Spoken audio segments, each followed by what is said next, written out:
Hi there, this is Bob from Creation Station. Welcome to Tech Talk Weekly. This is our short little show that we do every week, 2 to 3 news stories, give you a fun, cool library fact, and send you on your way in about 15 to 20 minutes. Creation Station at broward.org comes right to me if you have any questions or ideas that you want to share on the show.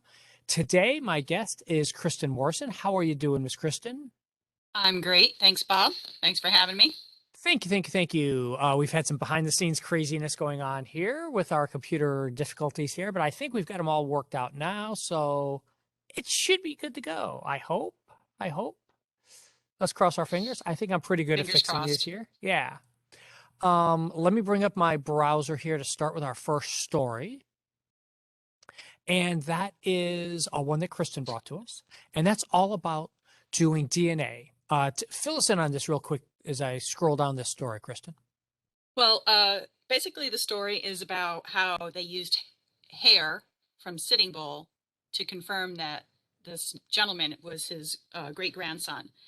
And it took about 14 years for them to come up with the technology to extract enough DNA, Y DNA specifically, um, to do this. And I think it has real good, real interesting prospects for down the road of, maybe um, doing For all genealogy or stuff any of that kind of for stuff. for Yeah. well for genealogy, but also for like genetic detectives, like Oh, okay. Yeah. digging up cadavers and doing their hair, and Oh, that is awesome. Yeah.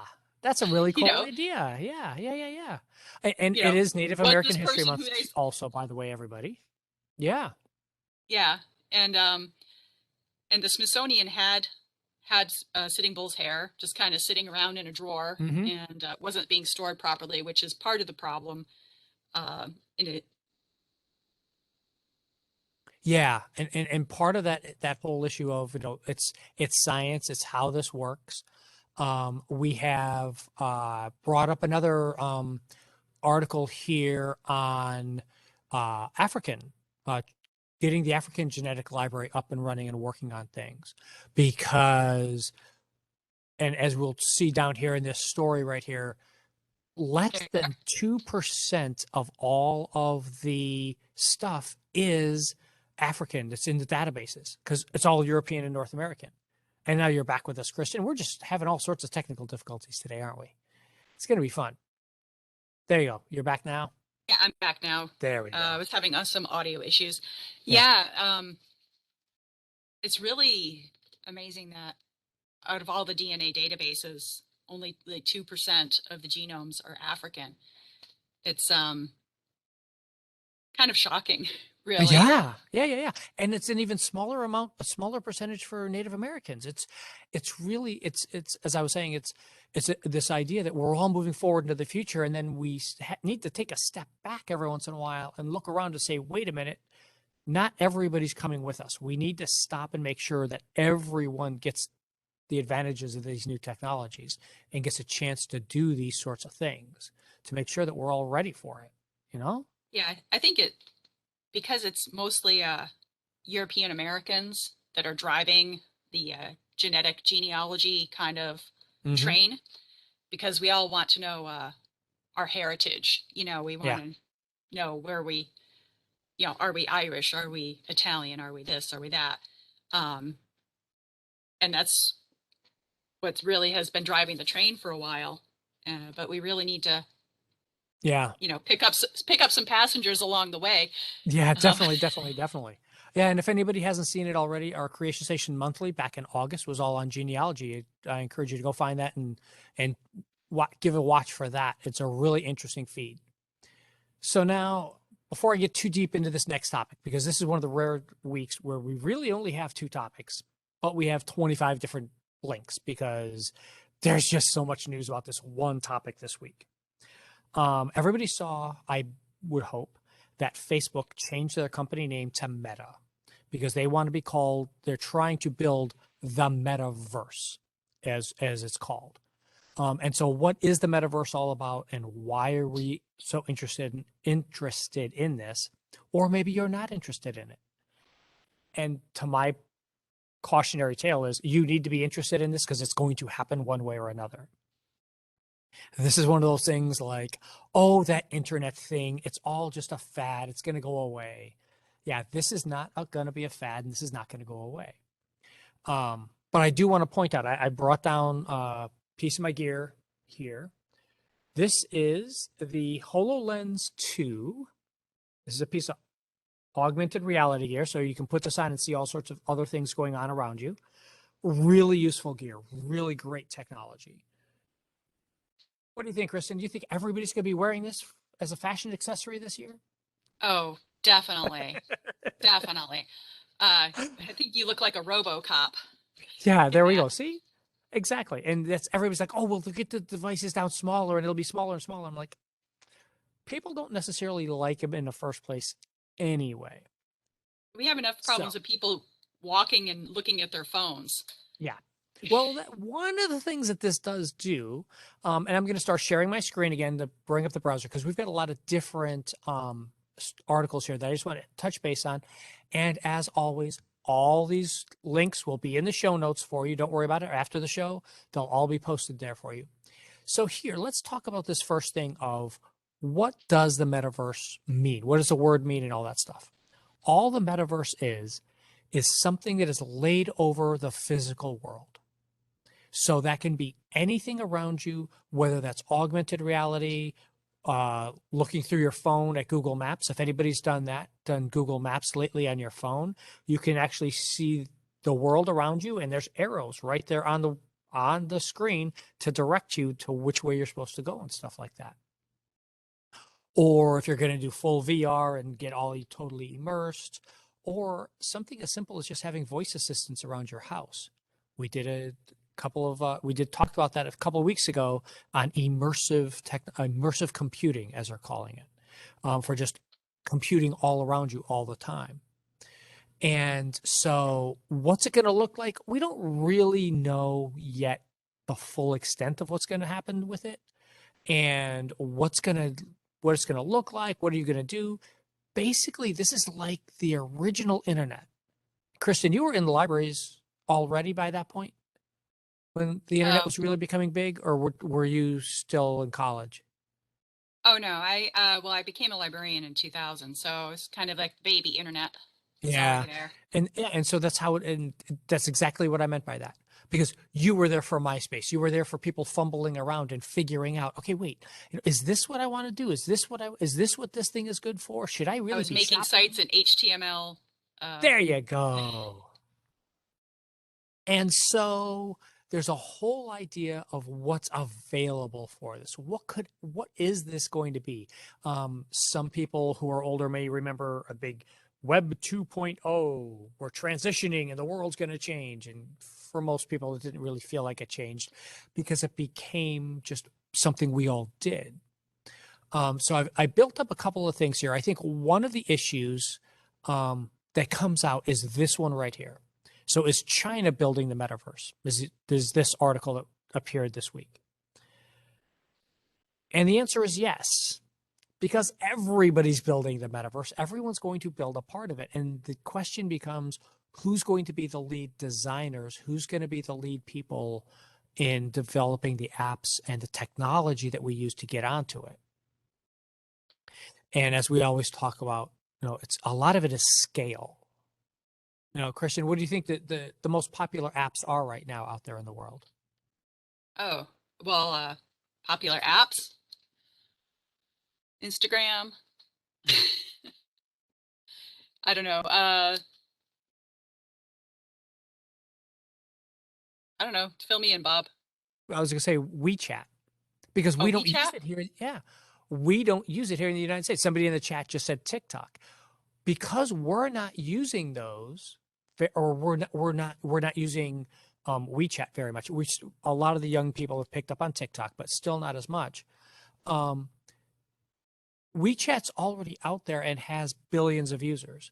Facebook, and for all of their issues that Facebook has, they have 3 billion people on their servers already doing this. So this metaverse has already started bubbling up and it's already beginning to work, which is why Mark Zuckerberg, the president of Meta, Facebook, is so involved in this is because he can see that this is coming, and whoever gets in on the ground floor is going to have that next level, just like Apple and Google got in on phones when we moved to smartphones, and they took over away from BlackBerry and Amazon and Microsoft and everybody else who tried to build one.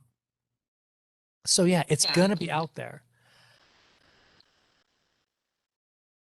I was just saying, And there's an old avian adage, the early bird gets the worm, right? yeah. And that's the idea, is who's going to do what? Like you were saying, are we going to get people to look off their phones? Are we going to be getting them to do things? Amazon's trying that with their Echo glasses, that they're just regular glasses. They don't show you anything, but they're all audio. So you can hear things as you're walking around and doing things. Microsoft has made a huge deal with this. It's actually beginning to look like it's Microsoft or Facebook, Meta, sorry. We're going to have to get used to that change over there, as the two leading Western companies for this, and whichever WeChat or whoever from China that's going to be the third big dominant player.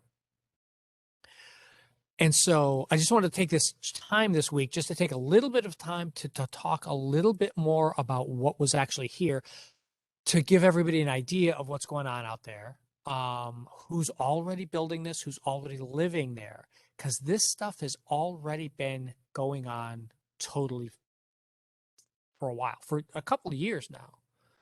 Teams, Microsoft Teams. Tell me, Kristen, I can see that coming out of your mouth though. Tell me. Well, no, I was just going to say the article about Microsoft and the avatars in Yep. Teams. When do we get our avatars, Bob? Because I'm very excited about that, because I'll never have a bad hair day and nobody can see Yes. me rolling my eyes in meetings anymore. And oh well, the rolling your eyes may be questionable, but yeah, nobody's going to have to be on camera anymore. You're going to be able to do these things. That's the next article that I brought up. And I know I have barely touched on any of these articles for you guys because there's so much to read. But I'm going to give you a really great site in just a minute to But go listen to also. the other interesting thing I thought about the avatars, Yeah. because during the pandemic and the distance learning, a lot of, and just distance meetings as well, a Hmm. lot of people started having like body dysmorphia Yes. with looking, because they don't like the way they look on their Yeah. computer screens. And I think having an avatar would go a long way to alleviating some of that, because I mean, my son hated having his camera on during Yeah. distance learning. Oh, Um, yeah. And that whole Zoom fatigue, turning your camera off. We've said it before. That is the best thing you can possibly do. If you don't have to be on camera, turn it off because you don't need it. And the picture that I've got up on the screen here for the avatars and how it would work is you're just there talking, doing your thing, and it just puts your avatar, and your avatar reacts to what you do. So if you move your hands, your avatar will move your hands, its hands, etc. So your rolling the eyes may get caught up on something there, Kristen. You may still be caught by that.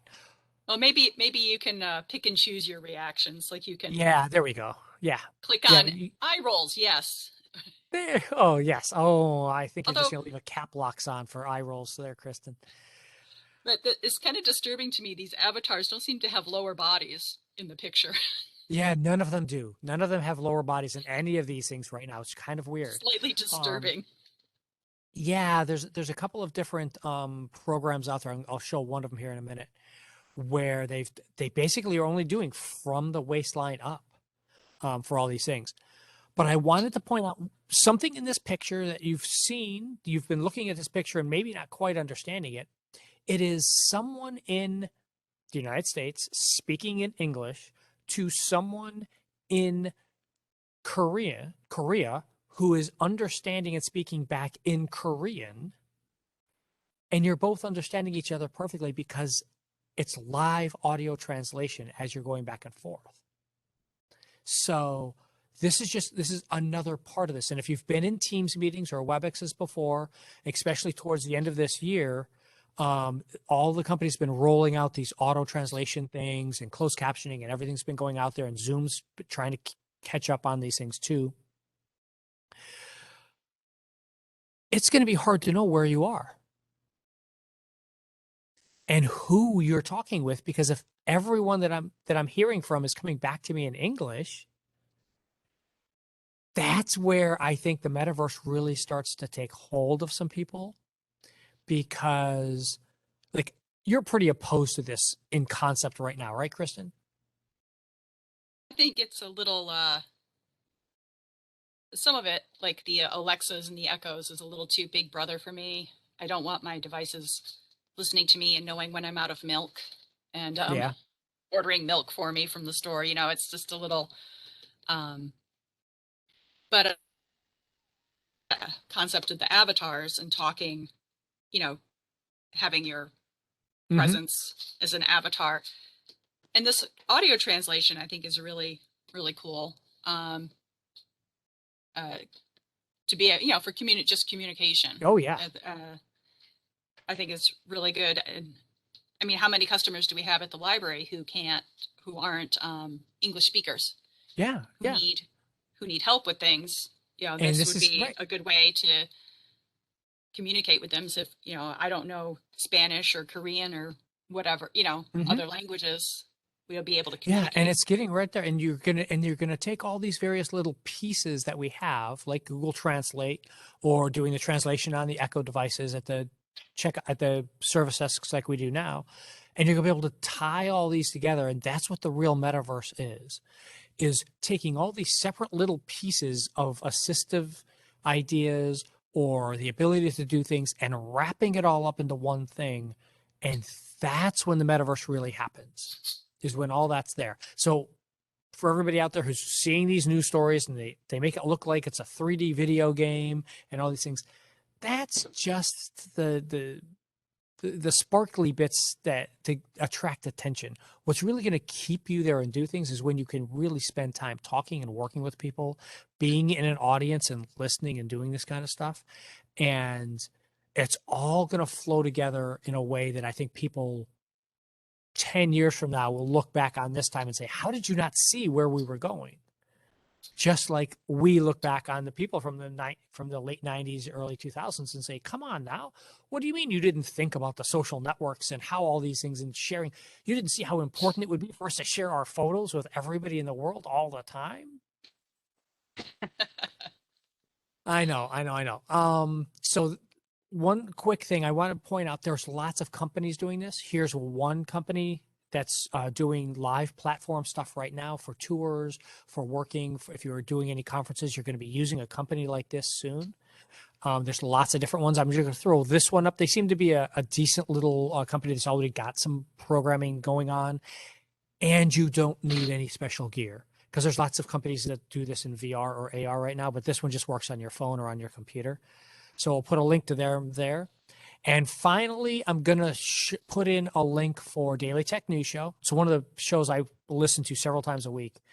They did a great explainer on this back on Tuesday, just about what the different definitions of these different pieces are and working with some of the people that are already working on this stuff. And so these will all be in the show notes for you to be able to see everything that is there and what we're doing. Bob, one of the articles that you shared at the end of the article, it was mentioning how this will be like a Ready Player One or The Uh-huh. Matrix, but also reminded Yep. you that those are also dystopians. So, Yes, exactly.